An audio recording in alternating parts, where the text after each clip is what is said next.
आप देखिए, इस देश में तकरीबन 8% आदिवासी हैं, 15% दलित हैं और तकरीबन 50% ओबीसी है। और उसमें आप 15% माइनॉरिटी जोड़ दीजिए,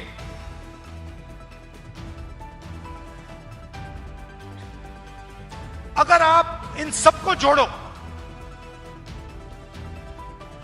तो 90% ये लोग हैं, आदिवासी, दलित, पिछड़े वर्ग के लोग, माइनॉरिटी के लोग 90%। मगर अगर आप देखो, हिंदुस्तान की संस्थाओं को देखो, मीडिया देखो, बड़े बड़े बिजनेस देखो, अंबानी अदानी वाले बिजनेस,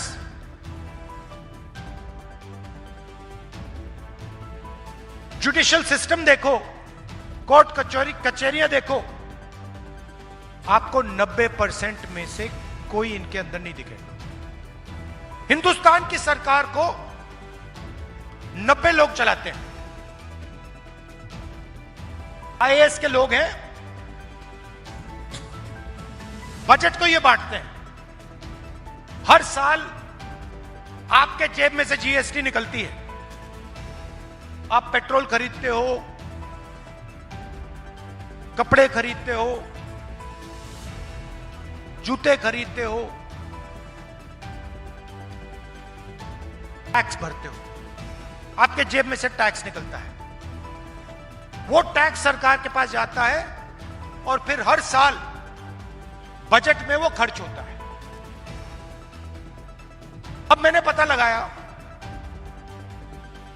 कि टैक्स आप भर रहे हो, 90% टैक्स देता है।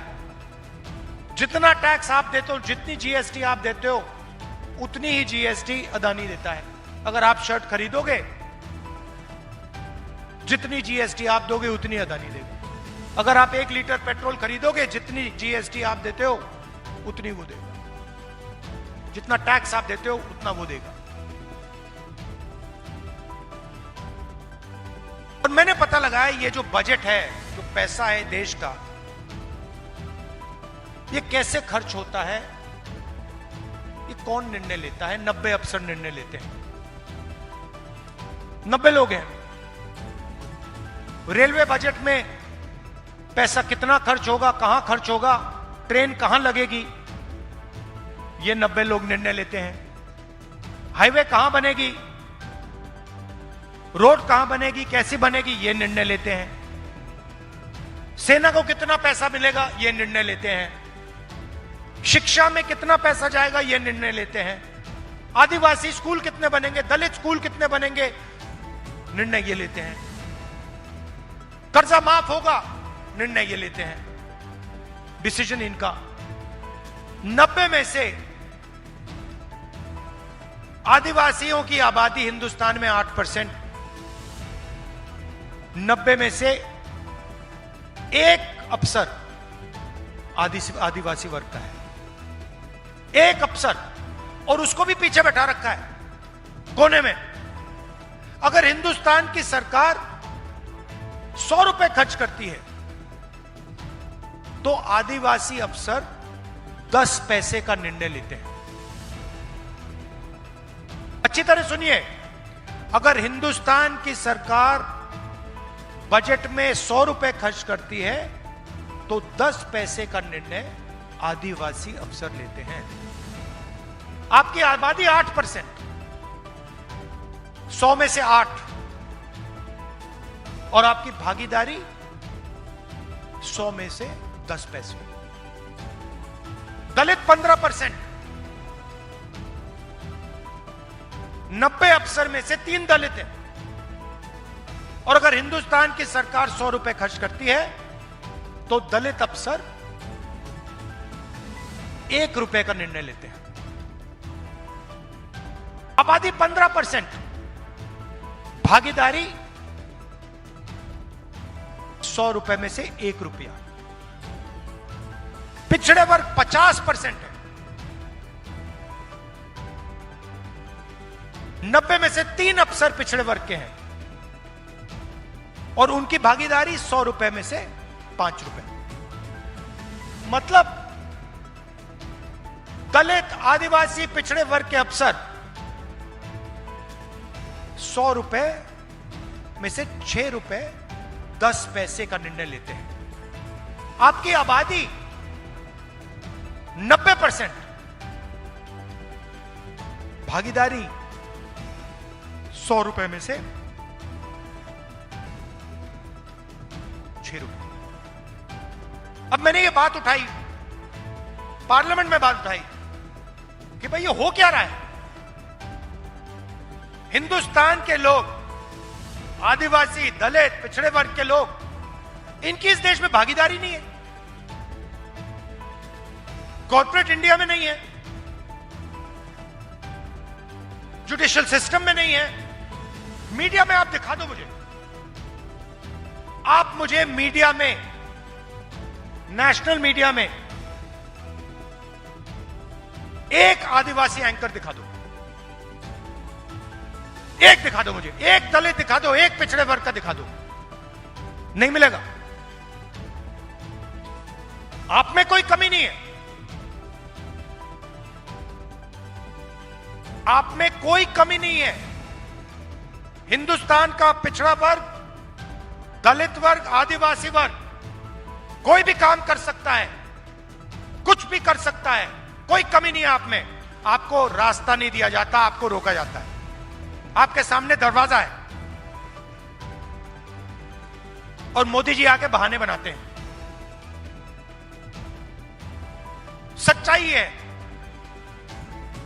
तो मैंने पार्लियामेंट में उनके सामने बोला कि आप ऐसे करिए, जाति जनगणना करते हैं,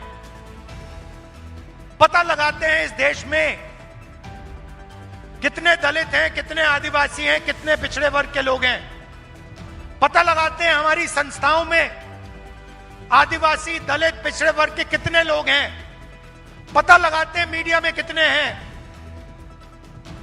पता लगाते हैं इस देश का जो धन है, बड़ी बड़ी कंपनियां हैं, इनमें दलित कितने हैं, आदिवासी कितने हैं, पिछड़े वर्ग के कितने लोग हैं। दूध का दूध, पानी का पानी कर देते हैं। मैंने उनके सामने बोला, चुप हो गए। उसके बाद कहते हैं राहुल गांधी देश को बांटने की कोशिश कर रहा है। मतलब 90% लोगों के पास देश को चलाने में भागीदारी नहीं है। आप अंदर नहीं घुस सकते। मैं वो बात उठा रहा हूं, मैं कह रहा हूं कि भागीदारी होनी चाहिए, 90% लोगों को जगह मिलनी चाहिए।